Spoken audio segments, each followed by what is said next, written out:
ici avec Serge Berens. Bonjour Serge. Bonsoir. Quel est exactement ton rôle ici à Molenbeek?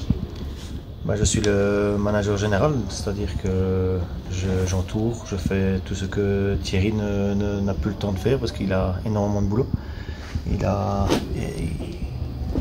est tellement pris par tous les sponsors, il est tellement pris par tout l'extra sportif qu'à un moment donné il faut encore pouvoir gérer le sportif. Et donc moi je l'aide là-dedans. Alors bon, le grand titre manager général, directeur technique, n'importe ce que vous voulez, moi je suis là pour travailler pour le club et pour l'aider au maximum.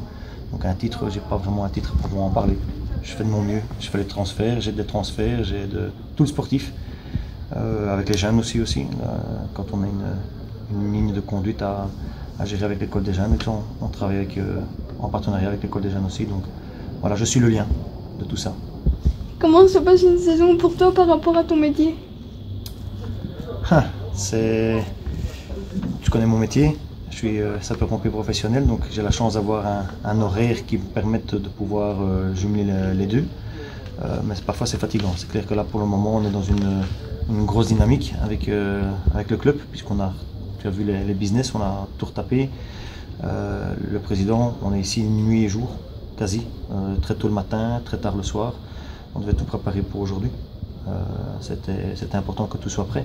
Et donc effectivement c'est beaucoup, surtout que quand on travaille chez les pompiers on fait 24 heures et on n'est pas sûr et certain de pouvoir se reposer la nuit. Donc c'est 24 heures et puis alors on vient ici à 9 h du matin et on enchaîne. Parfois Thierry me dit t'es pas là. T'es là sans être là. Parce que effectivement mon esprit est un petit peu fatigué. Donc on essaie d'enchaîner un maximum. Comment ça se passe justement avec la famille? Toi qui fais pompier, ça doit pas être évident pour toute la famille? J'ai une famille hyper compréhensive. C'est très important de pouvoir avoir de dialogue. Je dialogue énormément avec eux le peu de fois que je suis là. Que ce soit ma femme, mes enfants. Donc j'essaie de ne pas être trop méchant avec eux. Enfin, méchant c'est un grand mot, mais d'être trop sévère avec eux quand ils sont là. Donc ils connaissent les règles maintenant, ils sont assez grands. Donc je leur explique les règles. Ils traversent la ligne, ils sont punis, ils le savent. Avec ma femme, j'ai la chance d'avoir ma femme qui travaille avec moi ici, en face de moi. Elle est secrétaire avec nous ici. Et de ce côté-là, pour ma petite famille, c'est déjà bien. Par rapport à mes parents, mes beaux-parents et tout ça, c'est vrai qu'on se voit beaucoup moins. Mes amis, mes meilleurs amis et tout ça, on se voit mais je les amène au stade. Et donc, on se voit ici au stade. Et ça, c'est une bonne chose. Depuis combien de temps tu fais ce métier de manager ici à Molenbeek? J'étais là avec Thierry depuis le début. Je crois que quand ils ont eu le projet et qu'ils ont lancé le projet, je venais juste en fait d'arrêter ma collaboration avec Grimbergen, où j'étais manager sportif à Grimbergen. Et j'avais téléphoné à Thierry justement pour lui dire que ma collaboration était finie à Grimbergen. Et bon, lui m'a dit qu'effectivement, normalement dans l'organigramme du club, il allait occuper les fonctions qui étaient les miennes. Puis quelques semaines par après, il m'a retéléphoné pour me dire que il allait avoir beaucoup de travail extra sportif et qu'il avait besoin de quelqu'un au niveau du sportif. Et donc j'ai sauté directement dans le projet, ne sachant pas où je mettais les pieds. Et il y a une anecdote avec Thierry, il m'a dit tu penses être manager sportif? Tu as travaillé maintenant depuis 4 ans comme manager sportif, que ce soit à Grimbergen ou à Dender, mais maintenant je vais t'apprendre le métier. Maintenant je vais te montrer ce que c'est être un vrai manager dans un vrai club. J'ai un peu souri sur le moment même, je me dis ouais, attends, j'ai quand même 4 ans d'expérience. Et finalement, je te promets qu'il avait raison, j'étais nulle part. Je savais de rien. Et quand j'ai commencé à travailler ici, j'ai appris énormément au contact de notre président. Énormément.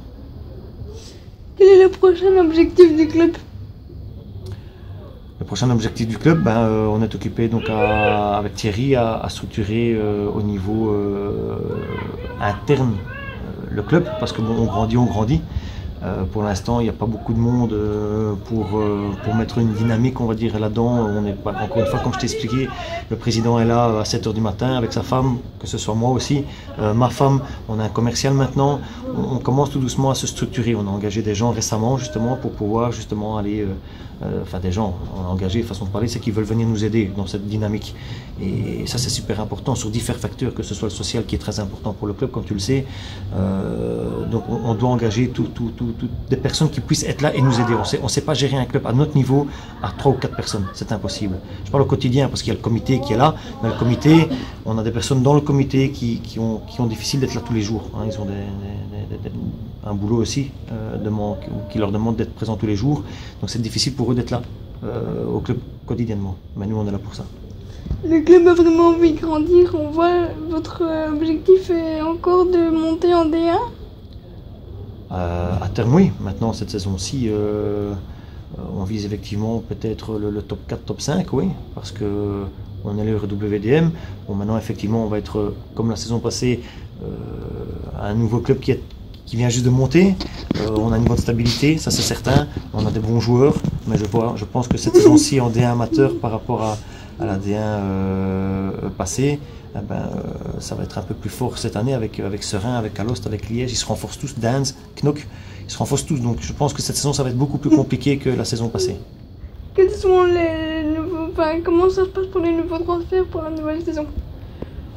Calmement, on va faire ça patiemment comme on l'a toujours fait maintenant depuis 2 ans. Ça a très bien fonctionné l'année passée. On a gardé 80% du noyau de la saison passée qui ont été champions, qui ont montré qu'ils avaient le niveau de la D1 amateur aussi. Donc ils sont tous sous contrat encore. On a même prolongé la majorité, comme si tu as suivi l'actualité au niveau du club.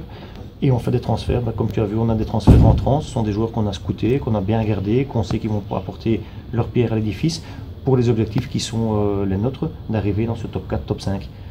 Il y a encore l'une ou l'autre arrivée qui vont arriver, mais je ne te dis pas encore qui. Est-ce que les anciens joueurs du club ici se sentent bien dans ce club et veulent rester le plus loin pour aller le plus loin possible?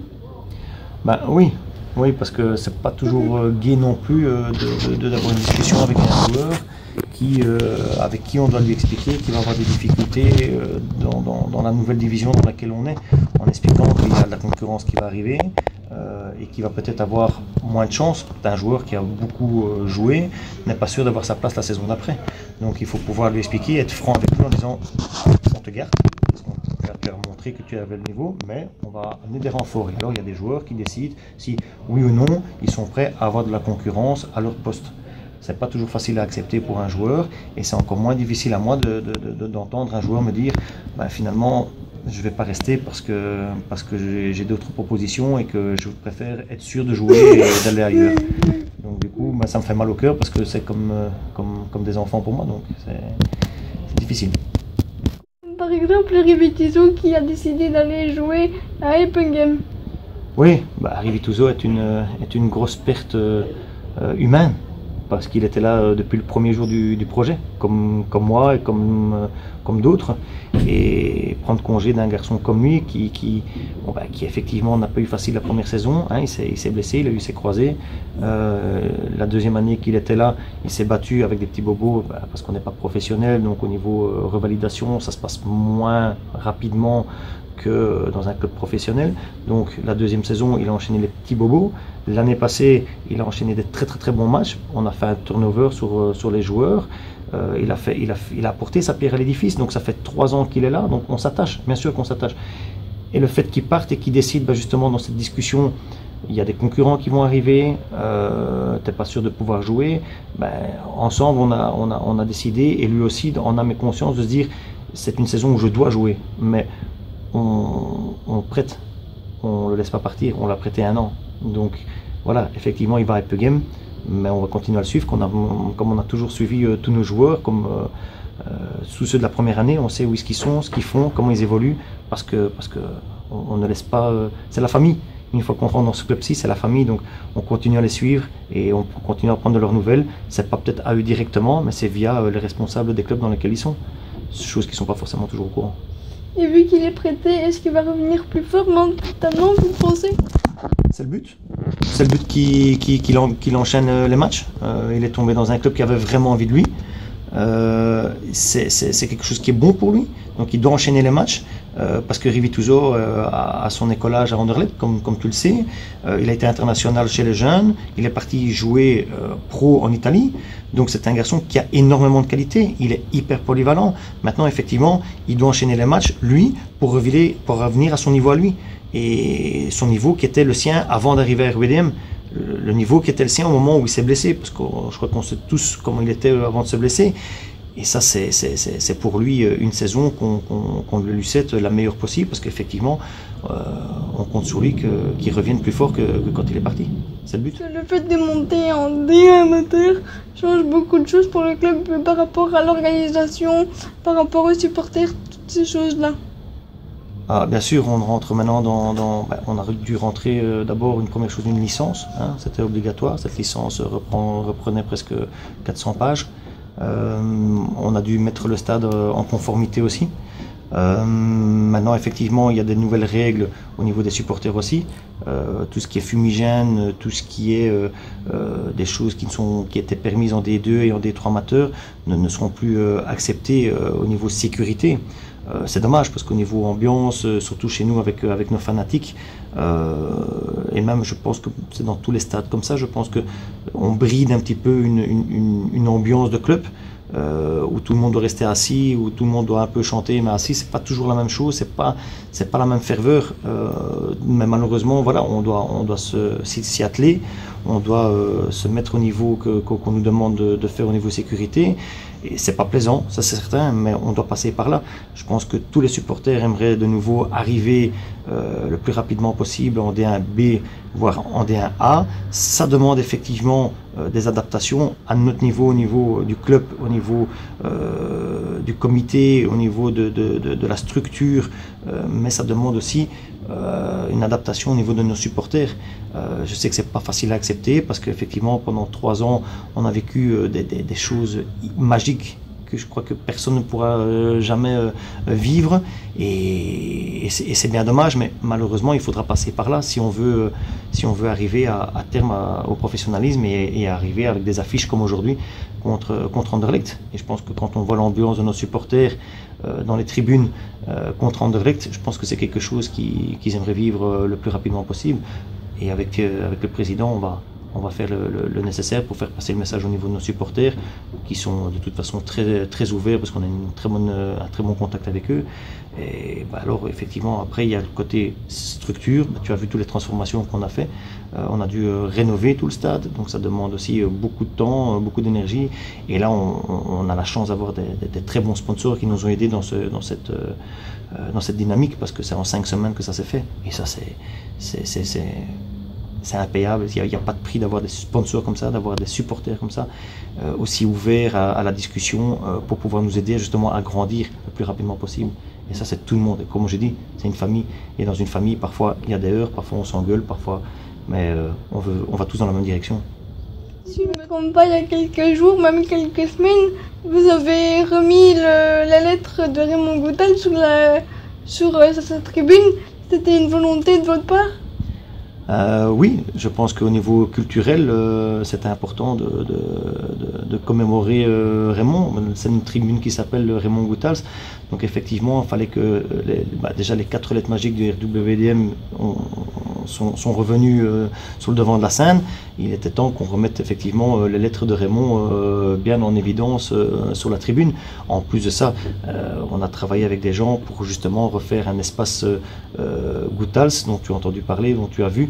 Et ça, c'est super important, avec un musée, avec beaucoup de choses le concernant, sur son histoire, sur sa philosophie, sur des petites choses qu'il a gagnées, qu'il a portées. Il y a encore son kawaii, son fameux kawaii aussi. Donc oui, c'était important de remettre effectivement les lettres de Raymond sur la tribune, très important. Les VIP ont été aussi rénovés un petit peu à l'intérieur, il me semble, c'est ça? Oui, on a complètement retapé tout ce qui était la salle pour la réception au niveau des sponsors pour les dîners. Il y a eu un carrelage, il y a eu les plafonds, les bars ont été complètement tout refaits, ainsi qu'en même temps évidemment la salle Goethals. La seule chose qui n'a pas changé, c'était les sièges business. Ceux-là, ils sont les fauteuils business, ceux-là, ils sont restés les mêmes. Mais tout l'éclairage, tous les bars, tous les sols, toutes les toilettes, tout ça, ça a été rénové. Et on va continuer, on va continuer à avancer. La pelouse aussi, c'était un gros chantier? Oui, effectivement, on a eu quelques déboires la saison passée. Tu as pu le voir, je pense, aussi. Je pense que tout le monde a pu le voir. Donc effectivement, on a décidé de travailler nous-mêmes avec un jardinier propre à nous, qui vient travailler en fait quasi tous les jours. Il a refait complètement le terrain A, il a refait complètement le terrain C.